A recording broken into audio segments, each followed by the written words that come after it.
Yeah, man. Yo, shout to Mikey T, the movie star, the best to ever do it. One of the originators of this motherfucking blog shit.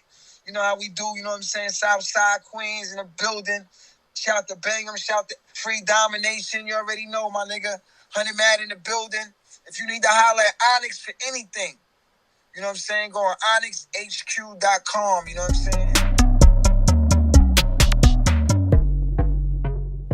So, Dro, I wanted you to tell me. Can you tell me about how you met Jam Master Jay? Oh, man. Niggas could probably Google that, you know what I'm saying? I met Jam Master Jay in like, I don't know what year it was, but I remember one thing about when I met Jam Master Jay.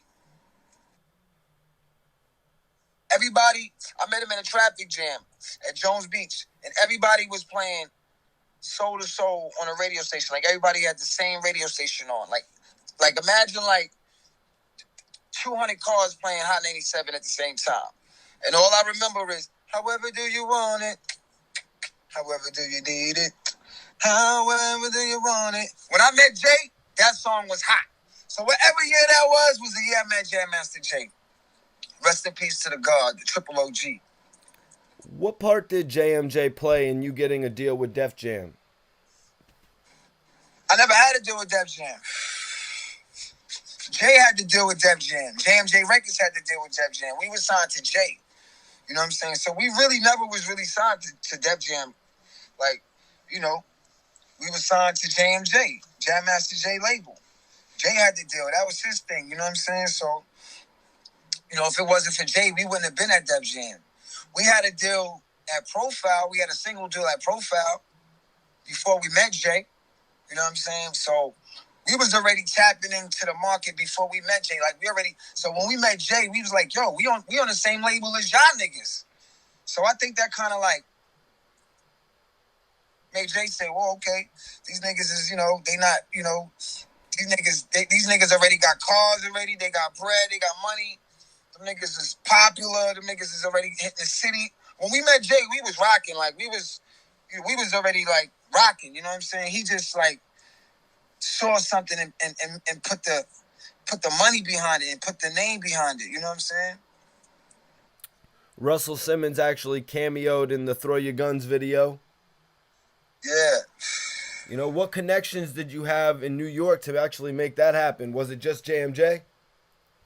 Like I said, man, that's Jam Master Jay. I mean, Russel Simmons, that's Run's brother. So Jay, you know, Jay was the guy, man. Jay was, I don't, like, people might have forgot, like, Jam Master Jay is the reason hip-hop is the way it is now. He's a big part of that, like, with fashion, attitude, like, the whole shit, like Jam Master Jay was kind of like the architect of hip-hop. Like, he was part of the architects of this shit. You know what I'm saying? So coming in the game, we had access to people like Russell Simmons, and then Russell Simmons put me on with people like Forrest Whitaker, and then that turned into Strap, and you know, it all started from Jay. You know what I'm saying? Like the whole shit, kind of like, you know what I'm saying? Like, he just, rolling with somebody like Jam Master Jay is probably like rolling with somebody like Jay-Z now. You know what I'm saying? Back in the days. That's how his influence was in hip-hop. Well, I mean, now that you say that, Dro, that you guys were rocking with JMJ, you know, he had people that went on to Murder Inc. He had 50 who went on to create G Unit. You know what I mean? He had all these major figures around him that went on to be something in New York. How was it being in one of the first rap groups to put Southside Queens on the map, even before the Lost Boys? Oh, man, it was crazy, man. Not even that. Yo, like, we put Southside and Hollis together, because Jay was from Hollis and we was from Southside. So Southside and Hollis, they never really had like a connection. It was always like separate. Like, yo, I'm from Hollis. But when Jay got with us, we put Southside and Hollis together. So that was crazy. Like, it was more than just Southside. We put the whole, like, that whole part of Queens on. You know what I'm saying? Not like, because Queensbridge is on another side. Like, but like Southside, Springfield, Rosedale, Hollis, like we had all that. Like we had niggas rocking with us from all that Far Rockaway. You know what I'm saying? Like we was like we put the whole Queens on. That shit was ill. Cause everywhere we went, we was repping Queens, no matter where we went. Like yo, we was going to like the Tunnel, Man Deep, Queens in the building. You know what I'm saying? And then all the gangster drug dealer niggas started rocking with us. You know what I'm saying? So, you know, it just turned to something.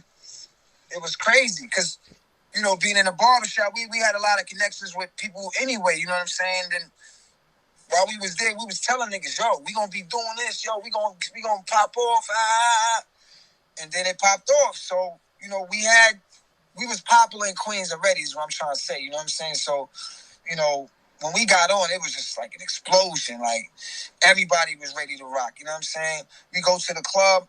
I'm rolling with 50 niggas. We so deep, I gotta pay the promoter back money because we so deep. Like the promoter was giving me 10 stacks. I had to give him back 2. You know what I'm saying? Why? Because we came too deep. The promoter's like, yo, my nigga, come on, son. So this is the type of shit I was doing. You know what I'm saying? Just making it happen for everybody so everybody can have a good time. You know what I'm saying? So if you look at all the fucking old videos, like the Apollo or any old, or, you know, the joint in New Jersey, like, our stages or Onyx at the Tunnel, like, yo, niggas was deep. We was rolling crazy, my nigga, like 30, 40 niggas.